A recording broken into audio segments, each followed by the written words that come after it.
Now to Canberra, where it could be an historic week for Julia Gillard, but for all the wrong reasons. With the carbon tax and asylum policy going to a vote. Look, colleagues, this is obviously the start of another important week. I assume you're pretty ready, are you? We'll wait and see. The Australian people do not want a carbon tax. It's got about 10 years of history at least, and I'd like to get it done, I have to say. Why won't she have the courage of her convictions and put this to the people at an election? He'll go round, running round like a headless chook in hyperactive mode.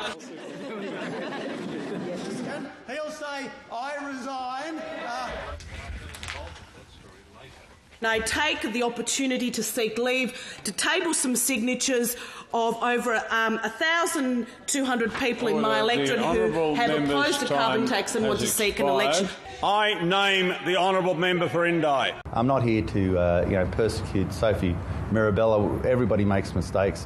This is a significant day for the Australian nation. Today will be a day of betrayal if the vote goes through. Order. The result of the division is aye 74, no 72. The question is therefore resolved in the affirmative. These bills, as amended, have been agreed to.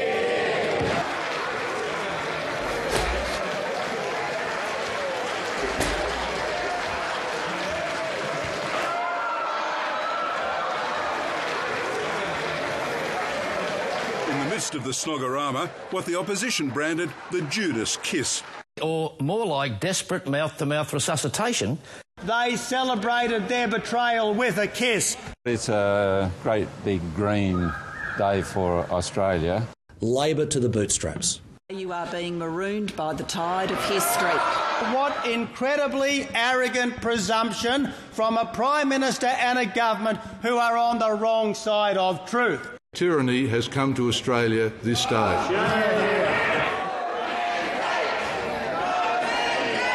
The House of Representatives, this very alive home of democracy in Australia.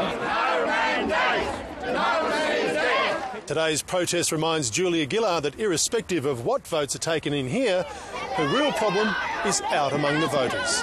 The next election will be a referendum on the carbon tax. I think it'll be very difficult for the Liberal Party to roll some of this back.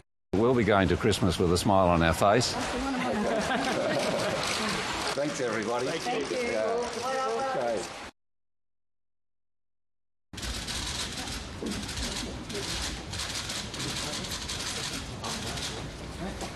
A day after getting her way in Parliament on her carbon tax, the Prime Minister's had to concede defeat on another major policy front. I will be supporting the opposition amendments today. Well, bring it on! Bring it on! If they're not scared of the result, bring on the legislation. I move that main committee orders of the day number 6 relating to a national standard for fertiliser products. The government is filibustering that vote till question time in order to avoid having the migration bill even debated today.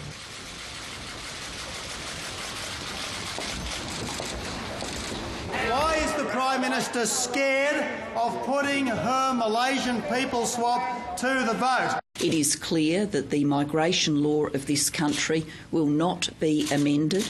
What's changed over the last 24 hours?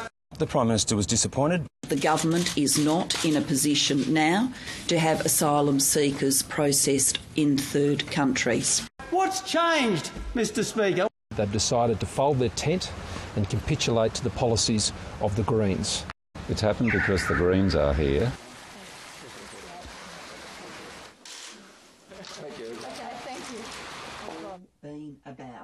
This is a failure of responsibility on behalf of Tony Abbott. She stubbornly and arrogantly insisted that it had to be her way or no way. We are at real risk as a result of Mr Abbott's conduct of seeing more boats. Admit you don't know how to deal with this problem and call an election. Order.